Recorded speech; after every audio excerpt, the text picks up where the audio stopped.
Hi friends, ஈஸியாக ஒரு மீன் குழம்பு எப்படி செய்து பார்க்கலாமா? இதுக்கு வெங்காயம் வதக்க வேணாம், தக்காளி வதக்க வேணாம், புளி கூட தேவையில்ல. 10 நிமிஷத்தில் டக்குன்னு ரெடி பண்ணிடலாம். ஒரு மிக்ஸி ஜார் எடுத்து ஒரு 2 வெங்காயம் 2 தக்காளி, நீங்கள் எத்தனை வெங்காயம் எடுக்கிறீங்களோ அத்தனை தக்காளி எடுத்துக்கணும். ரெண்டும் ஈக்குவலாக இருக்கணும், அப்போ தான் நல்லாயிருக்கும். இப்போ கட் பண்ணி வச்சுருக்க வெங்காய தக்காளியை ஒரு மிக்ஸி ஜாரில் போட்டுட்டு காரத்துக்கு தேவையான அளவு காஞ்ச மிளகா நான் ஒரு 4-5 போட்டிருக்கேன். உங்களுக்கு எவ்வளோ வேணுமோ போட்டுக்கோங்க. இப்போது ஒரு 2 தேங்காய் பீஸ் இருக்குது, அதையும் கட் பண்ணி போட்டுக்கோங்க. ஒரு ஸ்பூன் இஞ்சி பூண்டு பேஸ்ட்டு போட்டுட்டு இதுக்கு தேவையான அளவு உப்பு இப்பயே ஆட் பண்ணிக்கோங்க. நம்ம மொத்தமாக சேர்த்து அரைச்சிடுறோம், அப்போ தான் நல்லாயிருக்கும். இப்போ உப்பு போட்டுட்டு நான் ஆல்ரெடி காஞ்ச மிளகா போட்டிருக்கேன், இருந்தாலும் ஒரு ஸ்பூன் காஷ்மீரி சில்லி போடுறேன். குழம்பு கலர்ஃபுல்லாக இருக்கும், அதுக்காக ஒரு அரை ஸ்பூன் மஞ்சத்தூள் போட்டு தண்ணி ஊற்றி பேஸ்டாட்டம் அரைச்சி வச்சுக்கோங்க. ஒரு கடாயை வச்சு எண்ணெய் ஊற்றி எண்ணெய் காஞ்ச பிறகு கடுகு போடுங்க. கடுகு பொரிஞ்ச உடனே கட் பண்ணி வச்சுருக்க பச்சை மிளகா, கொத்தமல்லி, கருவேப்பிலை போட்டு நீங்கள் அரைச்சி வச்சுருக்க பேஸ்ட்டை போட்டு தண்ணி ஊற்றி ஒரு மூடி போட்டு மூடிடுங்க.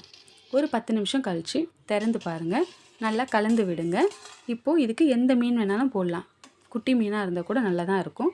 இப்போ கலந்து விட்டுட்டு மீனை போட்டு ரொம்ப கலக்காதீங்க,